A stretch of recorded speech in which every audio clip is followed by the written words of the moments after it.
ಲೋಕಸಭಾ ಚುನಾವಣೆಗೆ ಬಿಜೆಪಿ ಮೊದಲ ಪಟ್ಟಿ ರಿಲೀಸ್ ಆಗಿದೆ. 195 ಅಭ್ಯರ್ಥಿಗಳ ಪಟ್ಟಿ ರಿಲೀಸ್ ಮಾಡಿದೆ ಬಿಜೆಪಿಯ ಹೈಕಮಾಂಡ್. ಬಟ್ ಈಗ ಕರ್ನಾಟಕದ ಟಿಕೆಟ್ ಗೊಂದಲ ಹೈಕಮಾಂಡ್ಗೆ ತಲೆ ಬಿಸಿ ಆಯ್ತಾ? ಯಾಕೆ ಕರ್ನಾಟಕದ ಹೆಸರಿಲ್ಲ? 17 ರಾಜ್ಯಗಳ ಕ್ಷೇತ್ರಗಳ ಅಭ್ಯರ್ಥಿ ಅಂದ್ರೆ ಒಂದು 21, 15 ಈ ತರ 17 ರಾಜ್ಯ ಆಯ್ಕೆ ಮಾಡಿಕೊಂಡಿದೆ. ಬಟ್ ಕರ್ನಾಟಕನೇ ಇಲ್ಲ ಅಲ್ಲಿ. ಯಾಕೆ? ಕಗ್ಗಂಟಾಗಿದೆ ಕರ್ನಾಟಕದ ಟಿಕೆಟ್ ವಿಚಾರ. 5 ಕ್ಷೇತ್ರ ನಿರೀಕ್ಷೆ ಮಾಡಿಕೊಂಡಿದ್ದು, ಅದು ಆಗಿಲ್ಲ. ಆಕಾಂಕ್ಷಿಗಳಿಗೆ ನಿರಾಸೆಯಾಗಿದೆ. ಕೇಂದ್ರ ಸಚಿವರಿಗೆ ಹೈಕಮಾಂಡ್ ಟಿಕೆಟ್ ಘೋಷಣೆ ಮಾಡಿಲ್ಲ. ಕೇಂದ್ರ ಸಚಿವರಿಗಾದರೂ ಮಾಡಬೇಕಲ್ವಾ? ಪ್ರಹ್ಲಾದ್ ಜೋಶಿ, ಶೋಭಾ ಕರಂದ್ಲಾಜೆ, ಭಗವಂತ್ ಖೂಬಾ. ಈಗ ನೋಡಿ, ಅಸಮಾಧಾನಗಳು ಒಂದು ಕಡೆ ಇದ್ದರೆ ಈಗ ಗೊಂದಲ. ಈ ಟಿಕೆಟ್ ಫೈನಲ್ ಇನ್ನೂ ಆಗಿಲ್ಲ ಇಲ್ಲಿ. ಅಂದರೆ ಮೈತ್ರಿ ಮಾಡ್ಕೊಂಡಿದ್ದಾರಲ್ಲ JDS ಜೊತೆಗೆ, ಆ ಸೀಟು ಹಂಚಿಕೆ ಇನ್ನೂ ಫೈನಲ್ ಆಗಿಲ್ಲ. ಅದಾದಮೇಲೆ ಮಾಡ್ಬೋದು ಅಂತ ಇವರು ಅಂದ್ಕೊಂಡಿದ್ದಾರೆ. ಬಟ್ ಈಗ ಅಸಮಾಧಾನಗಳು ಜಾಸ್ತಿ ಇದ್ದಾವೆ.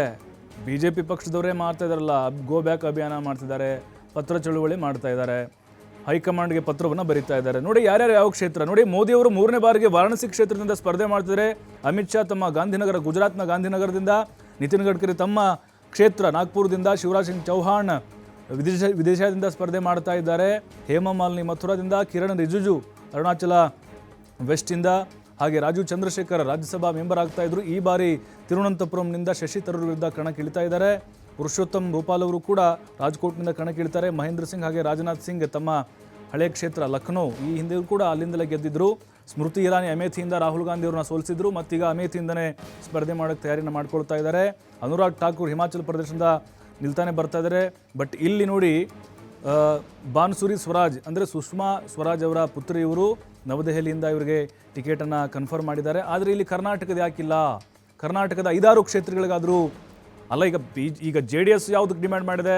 ಹಾಸನ ಒಂದು, ಮಂಡ್ಯ ಒಂದು, ಚಿಕ್ಕಬಳ್ಳಾಪುರ ಅಥವಾ ಕೋಲಾರ, ಬೆಂಗಳೂರು ಗ್ರಾಮೀಣ ಅಂದ್ಕೊಳ್ಳೋಣ. ಅದನ್ನು ಬಿಟ್ಟಾದರೂ ಮಾಡ್ಬೋದಾಗಿತ್ತಲ್ವಾ? ಯಾಕೆ ಮಾಡಿಲ್ಲ? ಓಕೆ, ಈಗ ಸ್ಟ್ರಾಂಗ್ ಕ್ಯಾಂಡಿಡೇಟ್ ಉದಾಹರಣೆಗೆ ಪ್ರಹ್ಲಾದ್ ಜೋಶಿ, ಶೋಭಾ ಕರಂದ್ಲಾಜೆ, ಭಗವಂತ್ ಖೂಬಾ, ಇಂಥವ್ರಿಗೆ ಟಿಕೆಟ್ ಫಿಕ್ಸ್ ಮಾಡಬೇಕು ಅಂತೇಳಿ ಅಂದರೆ ಅವ್ರಿಗೆ ಖಚಿತ ಅನ್ನುವಂಥ ಮಾತಿದೆಯಲ್ವಾ? ಅವ್ರಿಗೆ ಅದರ ಘೋಷಣೆ ಮಾಡ್ಬೋದಾಗಿತ್ತು. ಆದರೆ ಮಾಡಿಲ್ಲ. ಇನ್ನೂ ಕಗ್ಗಂಟ ಹಾಗೇ ಇದೆ ಅನ್ನೋದು ಭಾಳ ಸ್ಪಷ್ಟವಾಗ್ತಾ ಇದೆ.